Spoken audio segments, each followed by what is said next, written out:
No Jornal da Manhã, o comentário, a participação da nossa companheira jornalista Vera Magalhães. Vera, bom dia para você. Bom dia, Tiago, para você, para todo mundo aí no nosso estúdio, a todos aqueles que nos ouvem e nos assistem nesta manhã de terça-feira. Ô Vera, claro, a grande repercussão depois das declarações do presidente Jair Bolsonaro sobre Fernando Santa Cruz, pai do presidente da OAB, Felipe Santa Cruz, desaparecido na ditadura militar. Essas declarações causaram uma nova controvérsia. O presidente tentou justificar, dizendo que Santa Cruz foi morto pelos próprios companheiros, mas um documento oficial refuta essa hipótese. Aliás, foi você quem trouxe a público ontem esse atestado de óbito de Santa Cruz. E o que esse documento diz, hein, Vera? Pois é, Tiago, o presidente deu a segunda declaração a respeito do caso, sentado na cadeira do barbeiro, para dizer que ele tinha sido mal compreendido e que o caso de Santa Cruz não era uma morte pelo Estado, e sim uma morte pelos próprios correligionários, como ele disse. Acontece que, na semana passada, no dia 24 de julho, a Comissão de Desaparecidos do Ministério da Família e Direitos Humanos, comandado por Damares Alves, emitiu finalmente, depois de todos esses anos, o atestado de óbito do então estudante de Direito Fernando Augusto de Santa Cruz Oliveira, que a gente exibe agora na tela, dizendo que ele faleceu provavelmente no dia 18 de novembro, provavelmente em fevereiro de 1974, faleceu provavelmente em razão de morte não natural, violenta e causada no contexto de perseguição sistemática e generalizada à população identificada como opositora ao regime ditatorial de 64 a 85. O atestado de óbito foi emitido nestes termos pelo governo federal, assinado, portanto, aí pela presidente da Comissão Especial sobre Mortos e Desaparecidos, por uma decisão da Justiça. Foi a Justiça que assim determinou. E também consta do atestado de óbito, que está no site do Ministério da Família e Direitos Humanos, a informação de que o corpo nunca foi encontrado, Tiago.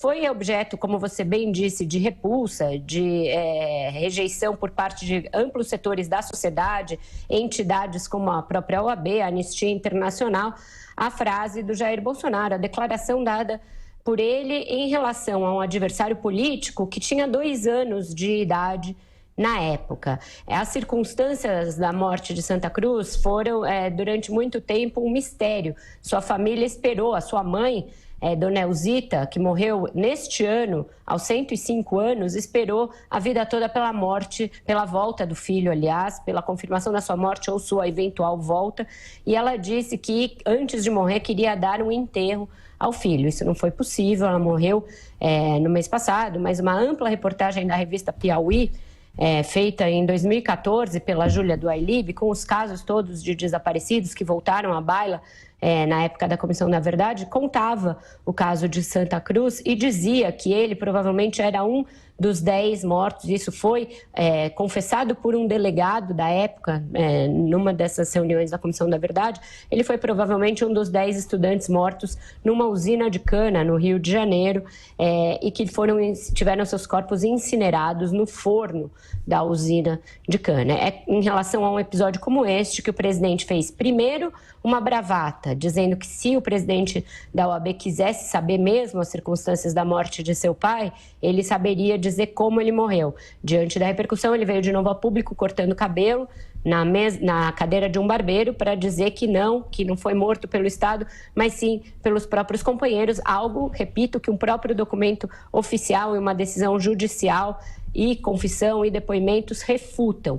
Portanto, é uma atitude que coloca o presidente da República numa condição de alguém sem nenhuma empatia, de alguém que comete ultrajes contra adversários usando uma informação não confirmada, uma informação não oficial, uma informação que não tem amparo em nenhum tipo de documento, de testemunho, de nada, apenas para fazer oposição a um adversário político. E por que veio isso à baila?